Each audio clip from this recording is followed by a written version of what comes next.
You're listening to the Clutter Fairy Weekly, a weekly webcast and podcast brought to you by the Clutter Fairy in Houston, Texas. If you'd like to participate in one of our live webcasts, please visit cfhou.com/weekly.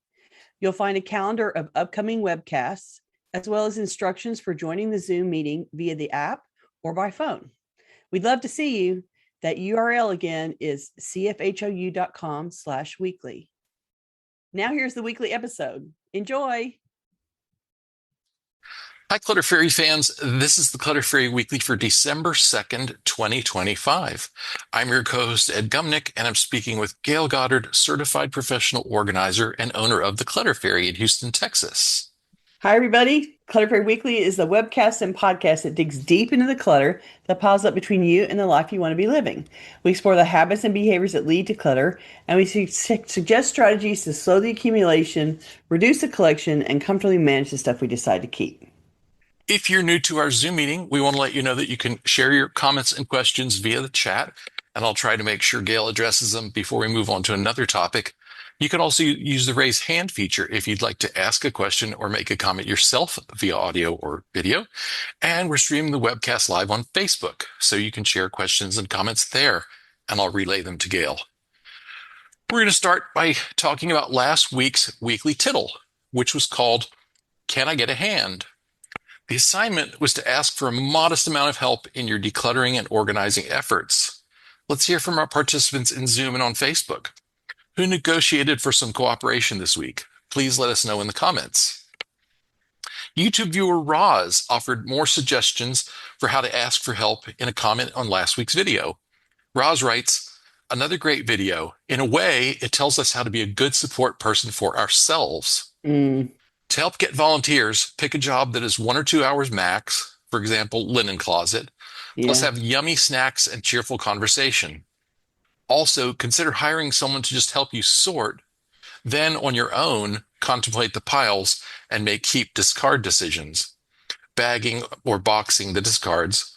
Then hire someone to help put it all away and load the discards into your car to go to donation center. In my humble opinion, note, if you get exhausted just sorting your stuff, do not try to sell stuff. It is way too much work. Right. Those are really good suggestions, Roz. And I particularly like the idea of breaking the job up into smaller segments so you don't get help with the intention of completely finishing the job today. It's easier for your volunteer. They don't have to agree to help you with a long all-day project. They can agree to a couple of hours of work plus some chatting and snacking afterwards. That's certainly easier to suggest and ask a volunteer to come for a couple hours and then once a week for 3 weeks in a row, for instance. That's a way better commitment than 6 hours all in one day. And you'll still get 6 hours of help and social company 3 times over the month. So I think the idea of breaking it up into smaller volunteer windows is a good one. It'll take a little bit longer for you to get the job done. But, like if you're having to make keep toss decisions and you don't want to do it all in one day, it's an easier way for you to tackle and face that decision making if you're doing it a little bit slower over time. And, then you get to see your friends 3 times instead of 1. Well, and what Roz is helping you avoid too is that problem where you've lined someone up to do the work, but the work is mostly about you sitting there and agonizing. And you don't want to schedule a bunch of time where your friend just has to sit there and watch you make difficult decisions. That too. That's Absolutely. that's no fun for anyone. That is no fun for anyone. Unless you're it's that appointment where you need the support and the help, like you actually need someone to help you talk through those decisions. But then I wouldn't, again, the idea of breaking it up into smaller pieces is great. So one day it's all about sorting, and then they can come back and talk you through some decision making if you need support around that. And then they can come back another day and, bag and load and put away and all that kind of stuff. And so you're still breaking it up into smaller pieces. And if you want the help with decisions, that can be part of what you do. And if you don't want the help with decisions, you can do that part alone and have them come back after you've made them all. Yeah. All works. Thanks for us. Those are good suggestions to add. Jacqueline reports, I organize my partner's papers and mail. I have a filing Ooh. cabinet with traditional folders for my papers and for joint things like our house. He has ADHD and can't handle the filing cabinet and doesn't want me to open and file his mail for him. Left to himself, he makes piles of paper everywhere and important things get lost. Yeah. I labeled four small plastic drawers, medical, banking, work, and tax/miscellaneous. I can put the envelopes into the drawers and he can find something if he needs it. I think that's a good, compromise for sure. I know it's not how you would do it, but how you would do it doesn't work for ADHD brain, 100%. They suffer from that out of sight, out of mind. Like the recorder, you put it in a drawer and the recorder turns off, and they don't remember that it's in there. They don't remember at all. So if you've got four small buckets and they're labeled and he can find them easily, it's going to make it easier for him all around. So good for you, and how brave of you to touch his paper.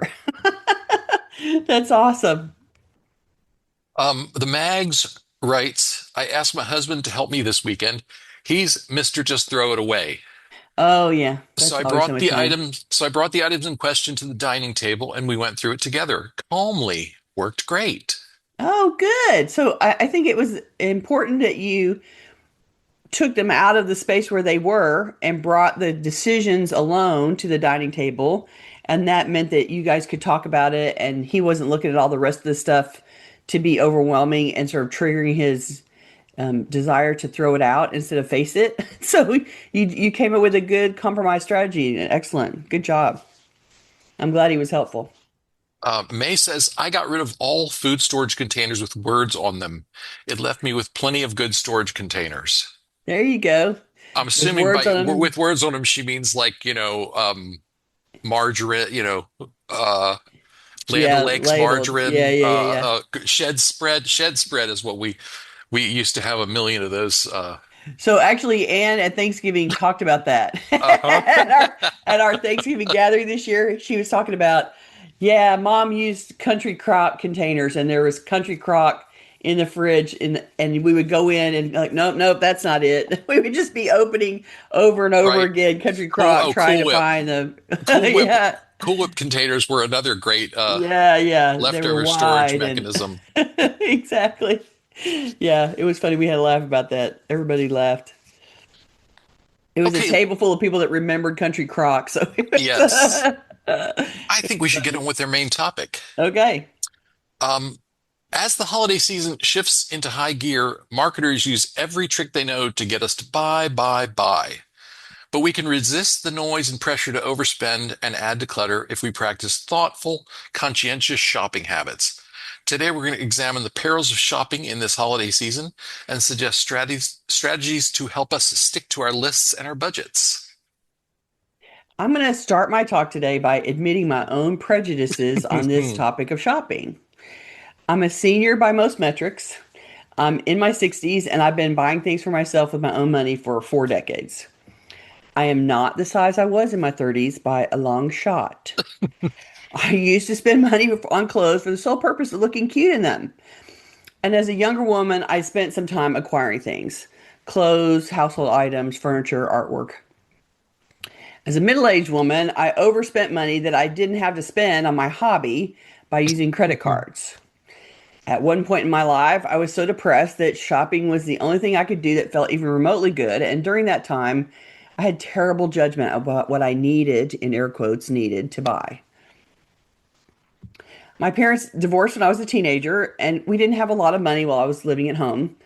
My parents both worked, and two salaries covered one household okay, but it wasn't enough to support two households very well. So I live without money, and I've lived without money in the past. I've earned money, I've spent money, I've made poor choices about money.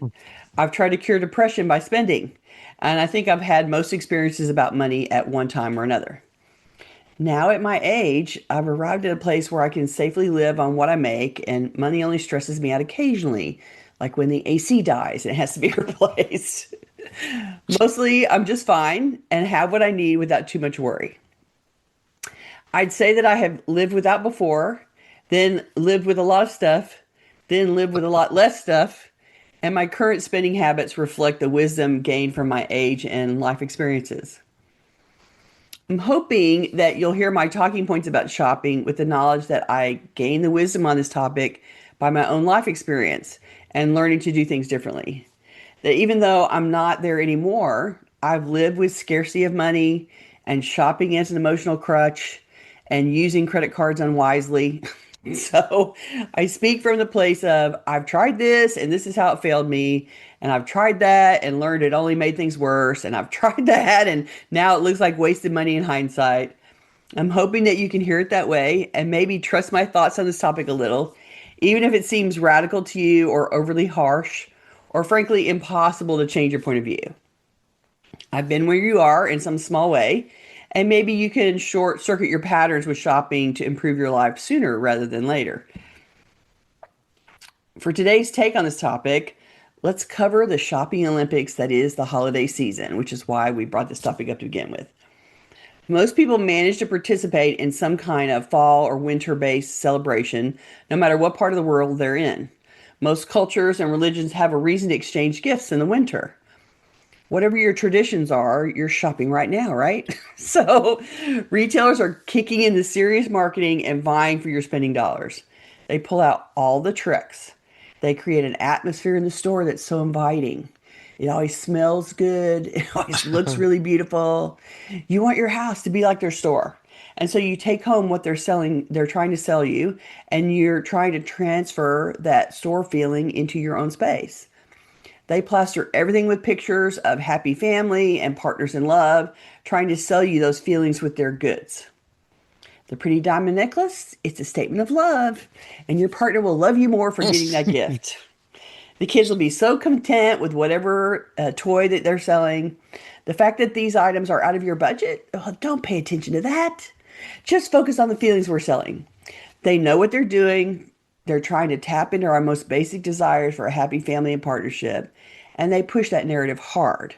Spend your money and get this result. They know we're trying to buy gifts that prove we care about the people that we love. That includes grandparents who are definitely buying more than makes sense to impress grandkids. It's a time our normal spending guardrails get shut off when we buy more than normal with greater emotional weight than normal. So the traditions, the marketing, the competition, the emotions, the hype really, it often leads to overspending either for ourselves or for others. And all that overspending creates stuff in either your house or someone else's house. And some portion of it becomes clutter. It's stuff you thought the intended recipient would love to have and use, but they don't actually. Maybe it was a hit and a miss for whatever reason. If they love you, then they feel like they need to keep what you gifted, even though they won't ever use it. And you've received some of the same stuff you were gifted that wasn't quite right for you and that you feel guilty about wanting to release. After years of giving and receiving gifts, when I had money and when I didn't have any, here's some truths about all that shopping that you're in the middle of doing. More isn't always better. It's just more. And later, more clutter. It's better if you set a limit you can afford and stay in it. Spend it not on quantity, but on quality, and let that be enough. Now, according to kids, it's a competition. Who has the most gift count at the end wins. I have a very clear picture in my head of my niece and nephew who are now adult children. But when they were, younger, they would go downstairs and the first thing they did was count all of the gifts with their names on it to Ooh, see what the item count was for the year. Like that was super important apparently to know what the number was. And they always wanted it to be more than the previous year. And the problem with that is that then, there's like a gazillion gifts and there's no keeping up. So kids are keeping count. yeah. But truthfully, But it becomes an arms race, yes, it does becomes an art. Exactly. Yeah. And taps into grandparents and Mhm. parents' most basic, desire to make their kid be happy, right? But it's not really a competition. Helping kids to expect an ever growing quantity of things each year is a trap over the long term. And it's setting expectations that are very hard to maintain as those little kids grow up.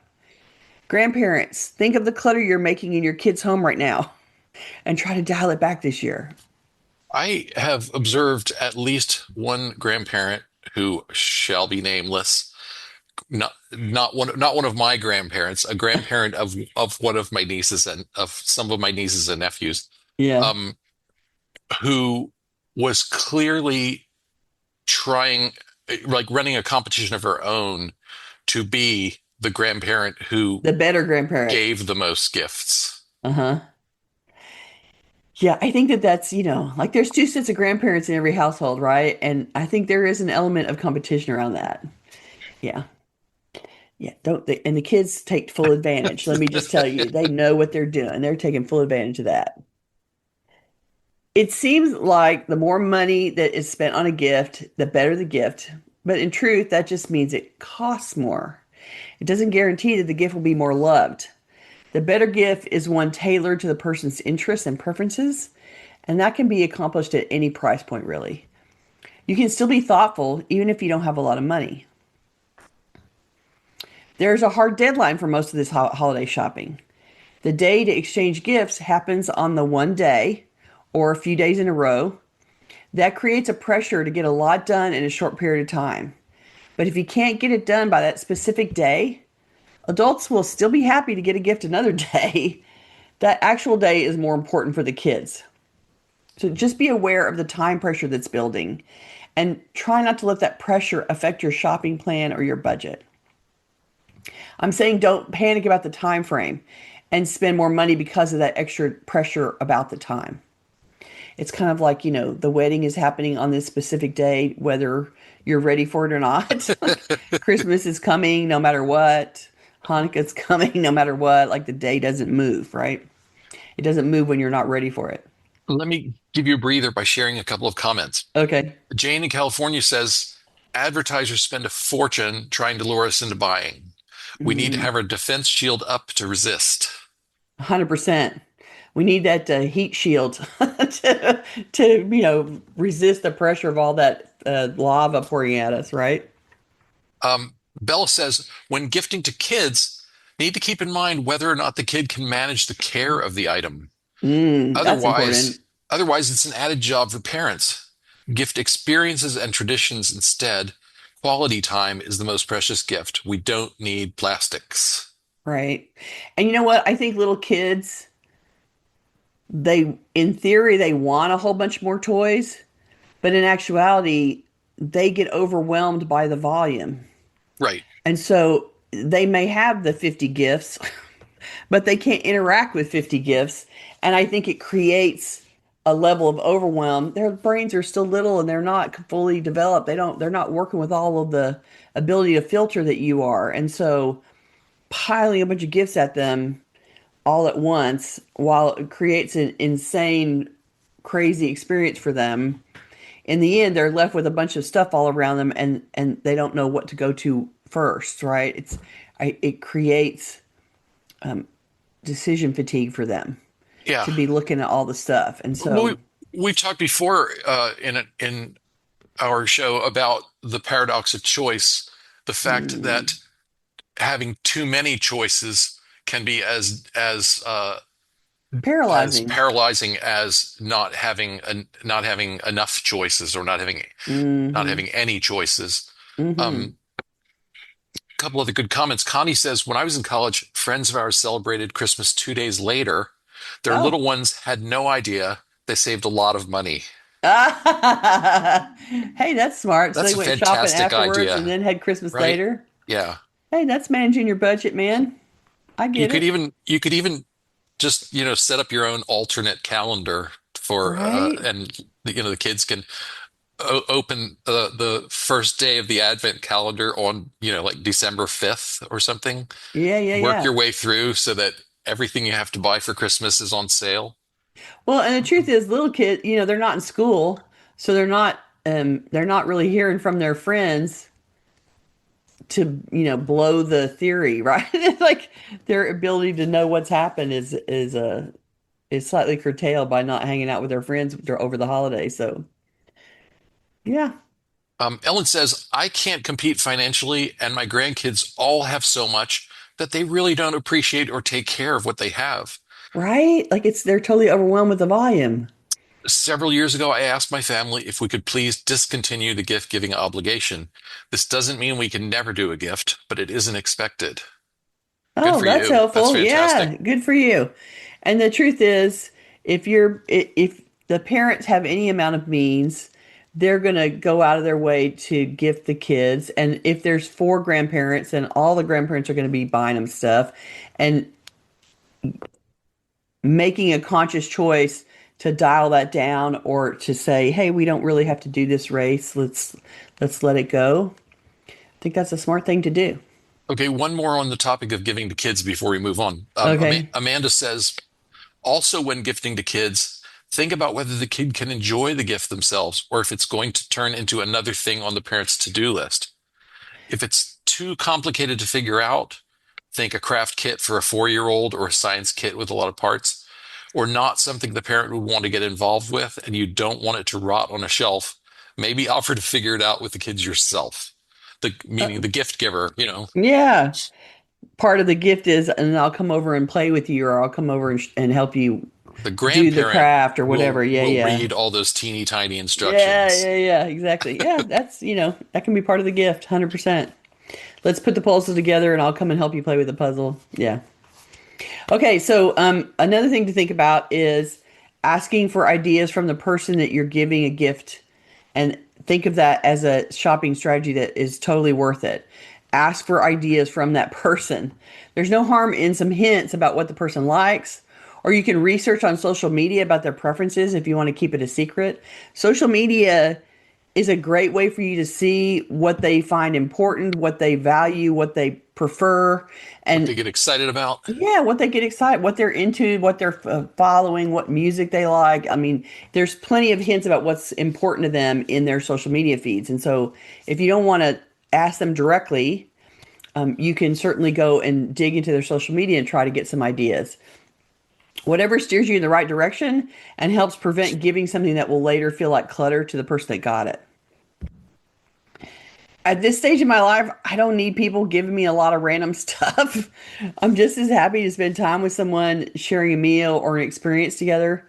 One year, a couple years ago, I took several friends to a comedy show as my holiday gift to them, and we had a blast. And so we were all, grown adults, and I bought tickets for everybody, so we all sat together, and that was my gift to them. And we went for our evening, and it took place a couple of weeks before Christmas, and we went and had our fun and had dinner, and then went to the show, and it was great. And it was totally like nobody went home with anything in their hands, and we had a lovely time. And it was my, I bought nice seats, so we got to sit up so we could really see what was going on, and we had a great time, and it was totally worth it. Like, I didn't need to buy six different people an object. I could just say, "Here's the ticket, and here's we're going. We're going to the show," and we had a great time. I have to admit that my life is now slightly colored by the mountains of things that I've taken out of people's houses and donated for them. People have been desperate for me to remove things that are in their way, to take away the evidence of their buying mistakes, the gifts that fill them with guilt because they don't like them.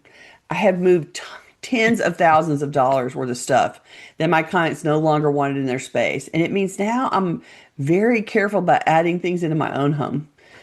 I know more than most how much of the great gift exchange that is the holiday buying season is later quietly released as not needed. So I try very hard to be strategic with my gifts and not give something that will be clutter to later for to someone else. So I also don't hold a grudge if it doesn't work out for them and they need to release it, and all of my usual advice still applies. I can't be a hypocrite and give somebody something, and if they don't like it, then be disappointed or sad that they want to donate. It's like it's very Clutter Fairy brand. Like, I have to give it to you with no strings attached and be perfectly happy if you want to release it. So here's all my usual advice. Let me give you some usual advice about stuff. I have some bullet points here, and then we can talk about your own gift buying experiences. Try experiences instead of stuff if it's possible, just like I bought the tickets. That works for adults more than kids, but even kids can be excited by an event if it's something that they're into. If it's something that you can do together, even better, but that's not a requirement. One year, my sister gifted her husband and son a trip to a racetrack to drive a race car. And I'm not exactly sure how it happened, but the 2 men in her life spent a very enjoyable day doing something way out of their daily routine. And they went and drove the race car around the track somewhere. I don't know where it happened, but they live in North Carolina, so there must be something around there.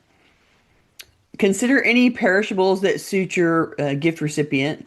This can be hand cooked, hand baked, or purchased, but gifts that get used up one way or another are self-eliminating clutter. So if you eat it or you burn it, like you burn the candle down, or consume and tear off and use up something, then it's eliminating itself from being clutter by getting used up. So considering something that is perishable and has a shelf life would is one way to not be gifting them clutter. It's okay to set a budget on gift giving and to stick to it. You are not likely to get more love for the $25 gift than the $20 gift. You might want to spend a lot more on your love interest, but they might actually get angry if you spend a lot for something that they don't enjoy receiving. I once worked with a woman years ago whose husband got a chair recovered for her, like upholstered for her, at the cost of about $800. And she hated the fabric. She put the chair in the garage. She refused to live with it, and she was so mad at him. I'm sure he felt terrible to have his gift thrown into the garage and never used too. They both really regretted that large purchase. And the truth was, he should have talked to somebody about it before he did it. He should have tried to figure out a way to make sure that the fabric was something she liked. If you had, Maybe, yeah, maybe he thought he knew her taste well, I'm sure he in did. his defense. Yeah, yeah, yeah. But well, yeah, we'll get to that. If you have a location or type of stuff that triggers impulsive buying, skip that location right now.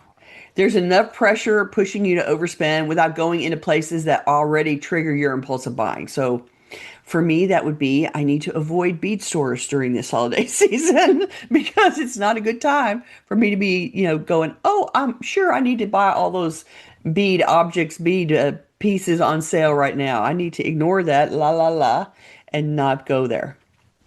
Let me share some more comments. We're doing Okay. okay. We're doing okay on time, so Okay, let good. me circle back to some of these. Diane says if kids are in activities, parents appreciate gifts for lessons or supplies. Oh, true that. And so many of the activities, you got to buy equipment and uniforms, and if you're in the band, you got to buy an instrument and blah blah. There's all kinds of fees and whatever. So, yeah, if you can participate in that and help them be part of their team or be part of their activity, that's great. That's a good idea. Um, this is on the topic of the keeping count. Mm. Lee says, my great uncle sent my sister and me a pair of PJs. He wrapped hers in one box and mine separately, top and bottom. Sis shouted out, how come she got two? Yeah, there you go. Little kids, Yeah, they're over there counting the boxes, counting the number of 100%. boxes. Mm-hmm. Let's see. May says, my aunt used to take us for a glamorous haircut and lunch, then professional photo of our new look for her gift to us. I'll never forget Oh. those times. Well, and what if, off you went to the hairstylist with your relative and spent that time hanging out with them and being pampered a little bit in a way that little kids don't normally get pampered. And what a great idea. I like it.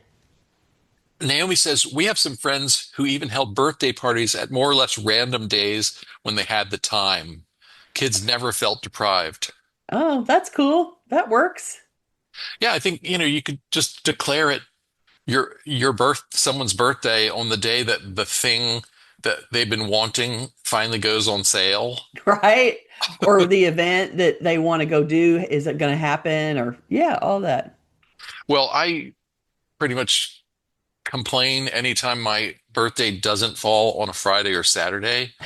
And so I think what I'm hearing is that Naomi gives me permission to have my birthday on Friday every year, Every no matter year. when it actually falls. I'm down for that. I can totally support you in that. Who cares what it is, right? Okay, M says, my nieces had such a volume of stuff that the entire area over a two-car garage was devoted to toys, not to Oh mention the God. stuff in their bedrooms. It was such a strain on them just to keep track of the stuff that their mother finally locked most of it in a closet. They had to swap items for an item in the closet. Yeah, that is a much better way to deal with it. I will tell you that I had a client one time. They were parents of one young child, and it was the only grandchild. And so you know what happens when that happens, right? Like there was one little kid for everybody to focus on. And what they did was they would hand the kid the Toys R Us catalog, the Sam's catalog, the the Target catalog, that like they would Oh my gosh. hand the kid catalogs and tell them to circle the stuff that they wanted. What did the kid do? The kid circled half the stuff in every catalog, right? And then Right. the grandparents would go out and buy it all. And they were literally drowning in piled up stuff. Like they were completely buried. I'm like, well, I can solve that problem for you. Stop giving the kid a catalog to circle. Like that's the end of that process. But the grandma was convinced that she needed to buy everything the kid circled. Hmm. Like, okay, yeah, I think you need to let that go. I do not know whether they took my advice, but I remember thinking that is a recipe for drowning and here and now you're spending money for me to help you clear it out. Like, I know how you got here, and that And was those catalogs. and and setting a standard for An fu impossible standard, future disappointment. right? And think about it, she's going to transfer that from her parents and grandparents to the person that she's dating, and she's going to expect to circle here's my 57 things that I want, and she's going to expect that, boyfriend to go get it for her, and it's like, oh no, sister, that is not how the world works. Yeah, I felt bad for them because the parents were really suffering from the grandparents having no restraint at all, and it was a mess. Pat from Michigan says, with grown grandkids and adult gifts, I give food items they don't usually buy for themselves. Oh, there you go. And that's the thing. It's like there's some food items that are not part of a regular grocery budget. And at this time of the year, it's nice to buy them something special, right? I get Co- it. Connie said, I just told DH today that we should get each other a comedy show. Oh, Coincidence. it is so much fun. Great, And great it's like, minds. right? Yeah, I get it. There's enough stuff making me unhappy in the world. I'm perfectly happy to go let somebody make me laugh for an hour. Like that is a great thing. So go for it. Do it. Go have fun. Have a cocktail, have a dinner ahead of time, and go have a good time. And you will love it. And you will not feel like you wasted your money. You will laugh and be happy at the end. The mag says, as our kids got older and are now independent adults, we've been giving experiences instead of stuff. We do give stuff, it is if it's what they want. Mm-hmm. The experiences are so nice though, we can do things together. Time is much more valuable than stuff that collects dust. Well, and you know what?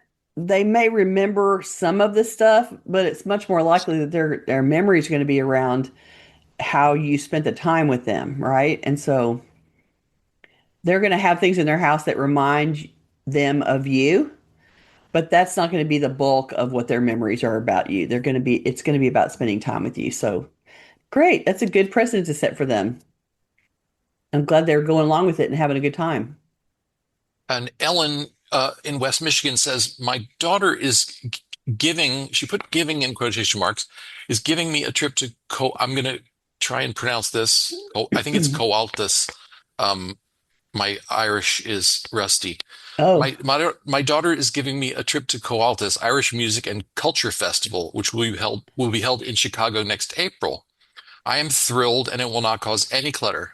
oh, that's awesome. And clearly she's doing that because that type of music is of interest and is special to you. And so, A, she's tapping into something that you really like and really want to do. And it will not create clutter and it will be it'll be a travel experience and it'll be you'll be hanging around with a bunch of other people that love the stuff just like you.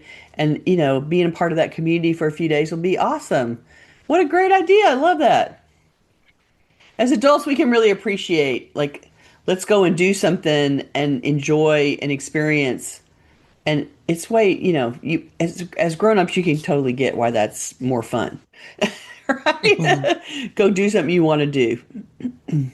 Catherine says today's topic is also timely. I've been dying to share some crazy Black Friday stories, and she included several links. I've only glanced at a couple of them, but I'll put those in the show notes because they're kind of interesting. Um, She says, it's not an unreasonable worry to consider whether the money saved at a huge sale, assuming you can even hang on to your purchase, might be offset by subsequent medical bills. Well, I'm just going to give you one example for the sort of flavor of where these links are taking you. Okay. BlackFridayDeathCount.com. Right? Who needs to be? I hope everybody survived their Black Friday shopping Yes, well, then. but seriously, I mean, but seriously, you do Yeah, hear people an get awful lot crazy about about it. violence and just very Assaulting people around. antisocial behavior. Yeah, Yeah, yeah, yeah, yeah. assaults and injuries and all Mm. manner of things. Yeah, and shopping is not a blood sport for me. I do not wish to be injured while I'm shopping. That is not my goal at all. Oh my goodness. No. All right. Another different Catherine says, my goddaughter, I gave her the gift of time. We went to movies, other community events also. If she wanted, she could invite a friend. Oh, that's lovely. Yeah, that's totally worth it. You're spending time together and you will remember.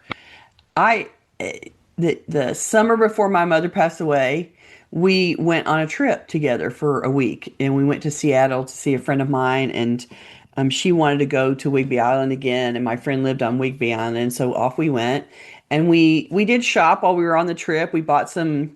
We went through an area that had a bunch of art galleries in it. And we bought a little bit of stuff, and it turned out to be our last big hurrah before my mother passed away, and I didn't know it at the time, but that experience has been so invaluable and important to me in my memories and the time that we spent together. I really, I cherish the fact that we had that moment of time together before she passed away. And I do have here's the wooden bowl that was carved that she bought at the wood carvers festival. And here's I have a few things that I bought I or she bought while we were on that trip, and my sister let me have the things that my mother had bought. So I have the objects to remember the trip, but the bigger value for me is that I spent, 8 days with my mother, um, and and it was so close to when she passed away. And those experiences are really what you remember and feel important to you later. Yes, my pretty wooden carved bowl is beautiful and I love it, but what I love about it is that my mother bought it and it's something that we share in common now. And that's why it's important aside from it's beautiful, but it's because it was from that trip. And so we definitely cling to the experiences in our head much more than we remember the stuff. Okay, let's see. Share another comment or two. Amanda says those car commercials around the holidays with the big red bow on top always drive me nuts. I would be so upset if my partner spent so much shared money without my involvement. Right? Like, so I had a client, this is a theme. I had a client who went and bought a house without consulting his wife, Oh my goodness. which I thought was really not a good Not cool. plan. Not Like, cool. wow. And she has since said, I hate the kitchen. The store, the layout is terrible. I would have never bought this kitchen. Like, she is somebody that cooks all the time and entertains, and they're the house where the family comes once a Mhm. week for a meal, and she's always hosting 10, 15, 20 people at a time, and she hates the kitchen. I'm like, oh, that is so not good. And she's Yeah. walking around saying, I don't know how I'm going to fix it. I don't know what I'm going to do about it, but I can't say anything to him because it's a done deal. It's already bought. And they're in the middle of building it, so they're still working on it. But, he bought it without consulting her. And I'm like, ooh, Wow. why? Ooh, when there's 4 zeros or 5 zeros in the number that you're spending, you need to talk about that. You need to consult on that. Yeah. Well, and then the idea that buying a car at Christmas, like the whole idea, like a car is a necessity. Yeah. You have to have a car, but the idea of buying it as a gift, to me, it's like, wow, that seems odd. And I Well, guess people do it, but I'm surprised that people do it. this is where you launch me into my Black Friday rant. I know, right? Black Friday. Someone last week actually said, "I'm looking forward to hearing Ed's annual Black Friday rant," or something like that. Um, well, let me just, I'm just going to give you an example.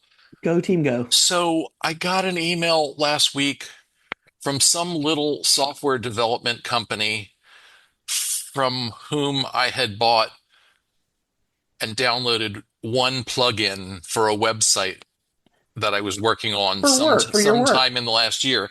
And now they're pitching me Black Friday deals. I mean, like, how many people buy WordPress plugins as in their holiday As a shopping? holiday gift, right? Why do you think this is something I am particularly concerned with buying in Right at the end now. of November or the beginning of December? Right, right. And so, What a sexy gift, Ed. You bought a word I know. plug Ooh, thank add you. in for me. I know, right?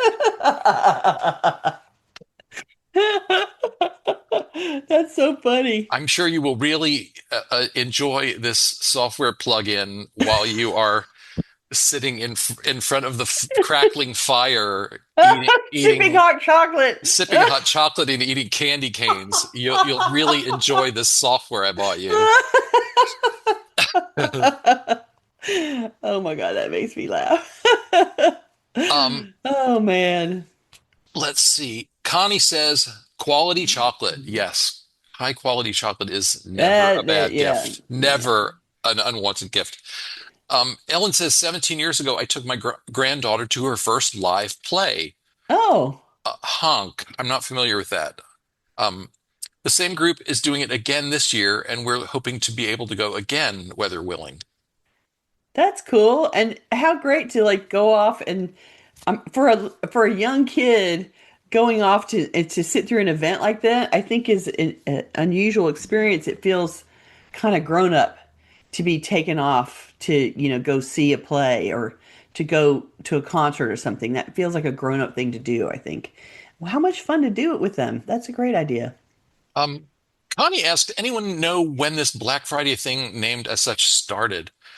I I No was clue. talking to Jaime about it the other day and said it definitely was not a thing when you and I were kids. Mm. And I worked in retail in my teens into the early 20s, and I don't remember ever hearing a word about Black Friday then. So, But I remember my grandmother and my dad's mother used to, when I was a kid, they did turkey and then she got up at 8 o'clock on Friday morning and hit the stores. Like she had a plan yeah, and she went off to do it, so it was already a thing that people did.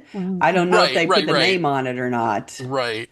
but she definitely was she got up on Thursday for the turkey, she got up on Friday for the shopping, Yeah, 100%. shopping kicking into high gear the day after Thanksgiving was already a thing when we were children, Mm, definitely, but I don't remember ever hearing it called Black Friday. It's one of those, I don't know, to me it's one of those things I don't want retailers to reveal to the rest of us the tricks that they pull, or that they refer to it as Black Friday because this is the day when they finally go in the black for the year because they sell so much. That, I oh mean, yeah, that's yeah, my yeah, understanding, is that the origin of the term is it's Black Friday is when all the retailers go into the black because they sell so much on that day, yeah, you yeah, know. yeah, yeah. Jane says exactly, she had just written the same thing you just said. Oh, okay. Yeah, I saw that go by. Amanda commented on the, car as a gift and said, and gifting the loan agreement along with the car. LOL. Right? Like that, Right? I always see those shows and I think, how many people are actually paying 100% cash for that really expensive object Sitting in that the costs, driveway with a bow on top. your annual salary that's in the driveway. Like surely they're just signing on to a loan agreement most of the time. But there you go. Um, oh, Ellen says honk is based on the story of the ugly duckling. Oh, okay. All All right, right, I have to cool. keep an eye out for that one. Let's see. You still had a little more I do. I to go, do. so let me let you get back to that. Okay, two more pieces of advice. Don't let this time of year be an excuse to overindulge your retail shopping therapy. When you're buying for more than just you, you can seriously rack up a lot of debt if you shop your way out of a bad mood. So pay attention when your shopping becomes impulsive or undirected, off target, and get out of Dodge. When you stop paying attention to the list and you are, like, okay, I'm stressed, I'm upset, I'm angry, I'm fill in the blank, and I'm going to shop my way out of it, you will seriously go off the rails in this environment right now. So if you start to feel like you need retail therapy, I think it's time to go have a coffee and like go sit down somewhere and try to mood adjust some other way than the shopping right now. Well, and if you're someone like me who never uses shopping as therapy, Uh, then we're just here to then reassure lucky you that you. you can stay home now right now. Just don't even get out there in that traffic. You just don't need to. Don't do it. Time to get out the chocolate and eat chocolate to adjust your mood instead of going shopping to adjust your mood. Well, seriously though, the holidays are such are a difficult time for a lot of people. A lot of people with depression or other emotional issues find this time of year hard because it reminds them of grief, it reminds them of loss, it reminds them of Things they don't feel like good they times they have. used to have and don't have anymore, or Mm, good times they imagined they would have and never got to. mm-hmm. And shopping is just not going to fix any of those things. Mm-mm. It does, there is an element of you get in a groove of shopping and it creates endorphins and it boosts your mood and all those things, but the result of that is you spend more money than makes sense. You blow your budget, you end up with stuff that is clutter for yourself, or you end up buying clutter for other people, and it's yeah, you don't it gives you a emotion boost in the moment, and it creates a trail of, chaos on the back end that you have to deal with later. And one more, here's my last little piece of advice. If you're going to make a major purchase, especially as a gift like the chair or the car, plan for it and wait a beat before you buy it. Let the idea sit and marinate in your mind before you actually pull the trigger. Maybe hold off a few days from concept to actual buying, just in case. And if you're about to make a major purchase, whatever level that is for you, and you're doing it on impulse as a sudden gift idea, without any thought beforehand, maybe you should stop and take a cooling off period before you do it. Just remember that chair that the husband got recovered without supervision, and don't be the one spending a lot of money without some consultation. You can check with a person's friends or their spouse or their adult children first to see if they think your idea is great or not.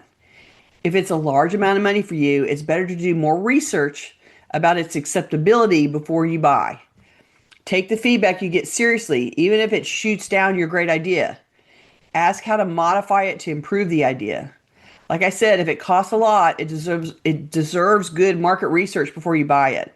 And that's info from people who know, not the info from the people trying to sell it to you. Okay, we have time for a few more comments. Anya says, and this is a great contribution, worst present is a pet. Never, Oh, never good. Welcoming a living animal should never be a gift. right, because it is a serious commitment that somebody may or may not be prepared to make. So, yeah, maybe if you want to give them a gift, maybe you take a picture and you say, let's go shopping for a pet for you, and I will take care of the expense. And then they can say, yes, they want to do that, or no, they don't want to do that. Well, Amanda makes a great point. She says, I've heard a lot of pets are surrendered to rescue shortly after holidays. Yeah, Only right. caveat, if it's been agreed upon by the whole family and the responsibilities have been hashed out in advance, then it's probably okay. Mm-hmm. No Mm-hmm. surprise puppies, though, No surprise puppies, or exactly. surprise T-Rexes. Exactly. On the topic of Black Friday, D in the Sierra says the part that's pushing me over the edge is all the days. Small Business Saturday, Cyber Monday, Giving Tuesday. Yeah, they definitely went with the theme after a while, right? And like Black Yeah. Friday took off, and so then they started rolling out the other stuff.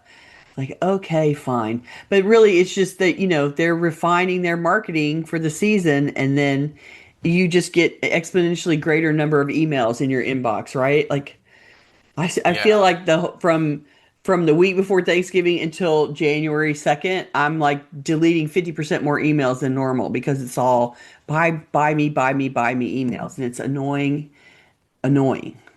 Yeah.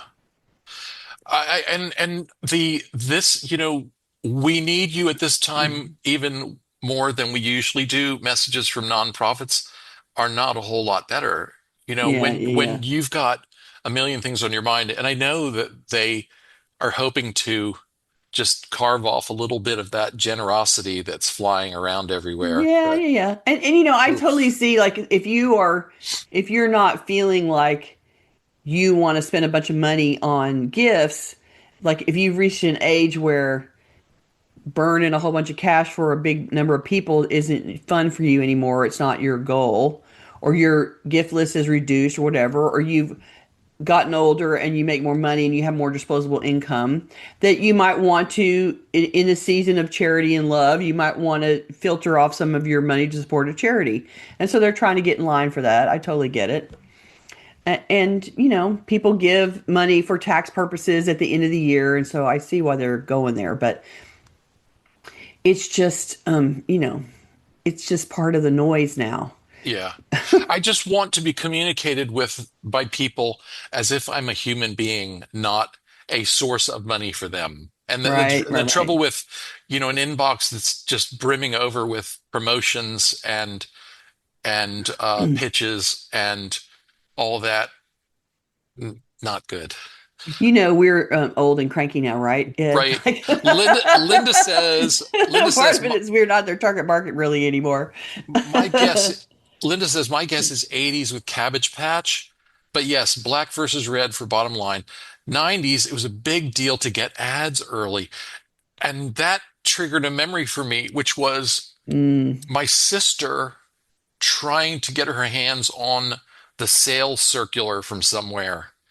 And this Oh, was the this print was one so long ago that at the time I had to ask, what is the circular? I didn't even know what that word what that meant meant. in Yeah, that yeah, context, yeah. And yeah, I had forgotten about that. Uh, Let's see.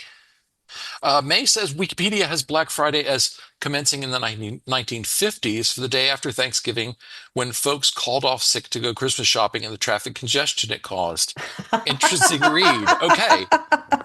that's new, So maybe I was just leading a sheltered life and right? I didn't know that people were taking off work to go do it. didn't get the term Black Friday inflicted on me that young. There Okay, you go.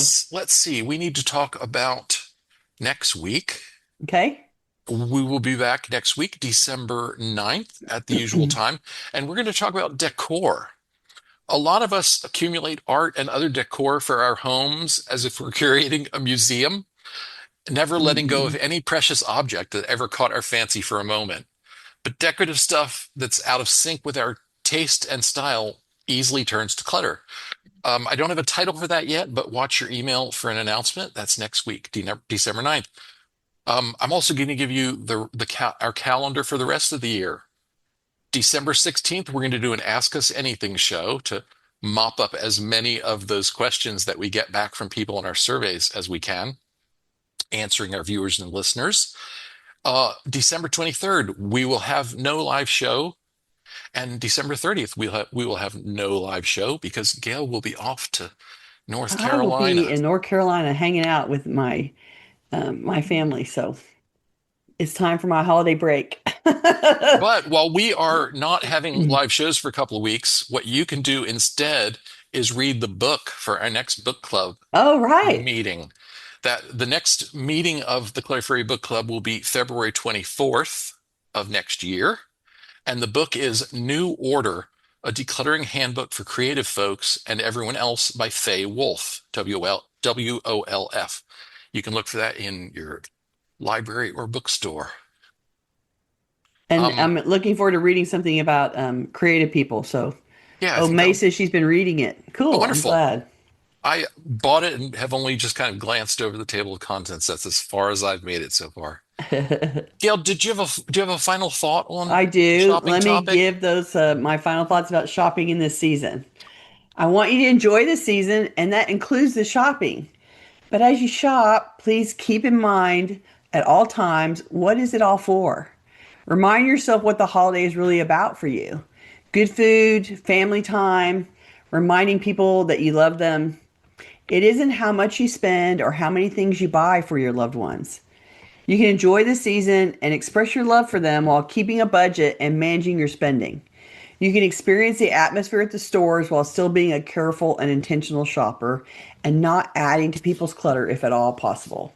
That is my wish for you as you go shopping and trying to, build your Christmas slash winter holiday, purchases up into your closet. All right, why don't you give us the weekly tittle? Okay, this week's weekly tittle, Twinkling Holiday Lights. This week's assignment is to reflect on how you'd like to enjoy the holiday season this year. This is a quick and easy tittle because we know you've got many other things to do in the coming weeks. So make a list of 3 or 4 activities that you really cherish during the holiday season. These might include religious observations, decorating, cooking, entertaining, travel, shopping, gift giving, family gatherings, any aspects of the season that hold the most meaning for you. If you don't celebrate any holidays at this time of year, then make a list of activities that you particularly enjoy doing in the fall and the winter. Reflect on the simplest, most uncomplicated form in which you might enjoy each of these items on your list. And keep your simplified holiday plans in mind as the season unfolds. Resist the pressure to overfill, overspend, and overcomplicate this time of year. We just want you thinking about what you love to do, why you find the holiday personally meaningful, and leaning into that instead of getting caught up in, I have to buy the biggest, the best, the most fabulous gift ever. All right, go and do that. Come back and tell us about it next week. And we will see you soon, I- anytime now. If you're watching this on YouTube, we'd love for you to join us live. To get notifications about upcoming events, we invite you to join the meetup group by visiting cfhou.com/meetup. You can also follow us on Facebook by visiting cfhou.com/Facebook or join our mailing list by visiting cfhou.com/subscribe. We love to hear from our audience, so please keep your questions, comments, and topic suggestions coming on Facebook, YouTube, or anywhere that you find us. You can always reach us through our website at clutterfairyhouston.com. And don't forget, if you watch on YouTube, do your thing, like and comment, share. If you think you want to help build our audience, share some of the videos to some of your friends so that they can come and join us too. All right. We love you guys. We're happy that you come every week. Thank you so much, and we will see you next week. Bye. Bye.